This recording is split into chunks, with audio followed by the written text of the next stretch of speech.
Mr. President, it's November. November. It's been 5 weeks since Democrats shut down the government.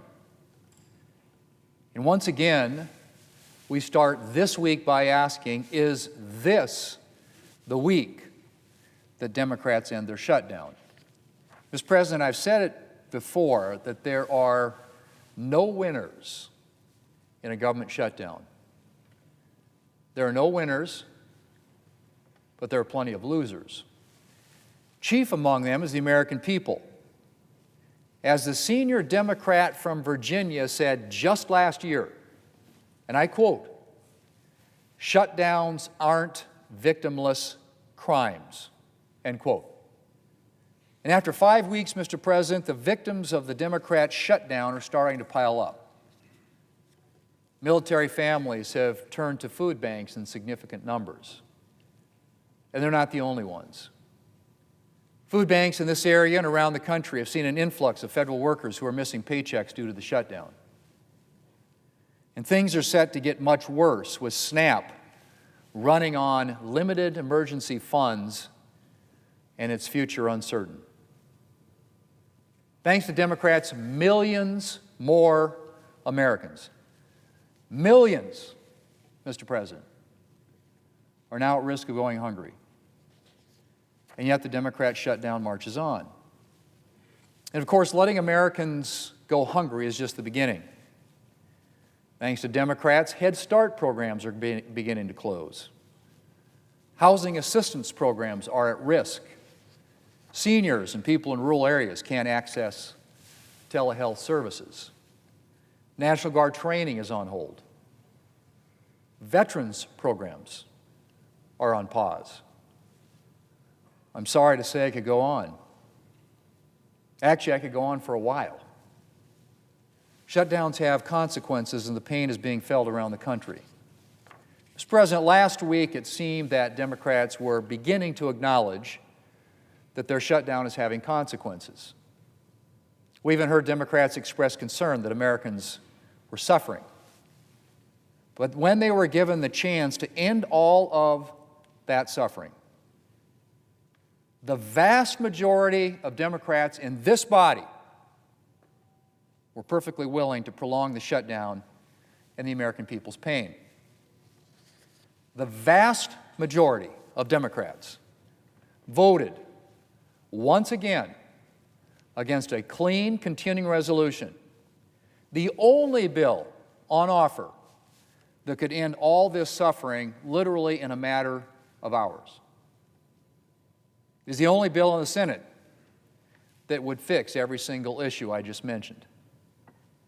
It would pay our troops, fund SNAP, Head Start, veterans programs, pay our staffers. 3 Democrat senators already support that clean continuing resolution, Mr. President. And the Democrat from Maine who supported the clean CR in the House said, and I quote, "There's a lot of important work to be done in Congress, none of which will be any easier if Mainers are suffering the harms of a government shutdown," end quote. The Teamsters Union and the American Federation of Government Employees, more traditionally allies of Democrats, to be frank, have called for Congress to spare the American people further pain and to pass the clean continuing resolution. And they're far from the only ones. Mr. President, it should not be this hard for a handful of Democrats to support a clean bill that simply reopens the government. It's a very straightforward proposition. It's a 24-page bill sitting right here at the Senate desk. Not a single new Republican policy, no partisan policy writers, nothing that Democrats haven't supported before on numerous occasions. It just reopens the government. And it's just 5 Democrat votes away from being sent to the President, who would sign it literally in a matter of hours. This bill is also the quickest way to get the two discussions, I should say, about health care. That is, if Democrats are serious about solving the Obamacare problem and not just interested in using it as a political issue.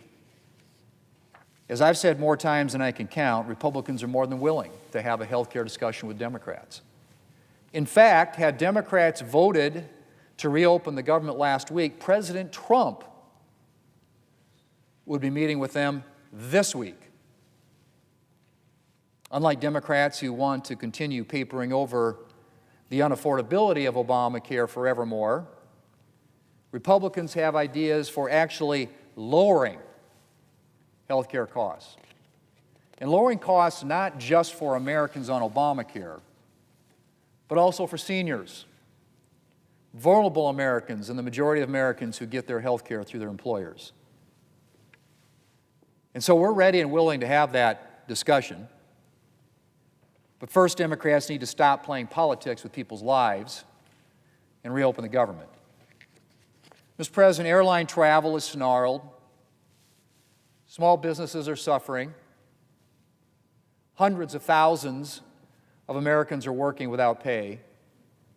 And now, 40 million Americans in need are at risk of losing their food stamps. So the question, Mr. President, is how long are Democrats going to continue this? Another month? 2? 3? How much suffering is enough for Democrats? Mr. President, the bill's sitting right there. We voted on it 14 times already. We'll get that opportunity to vote on it a 15th time tomorrow. And for the sake of the American people, let's hope that at least some Democrats can see their way to ending this and ending it soon.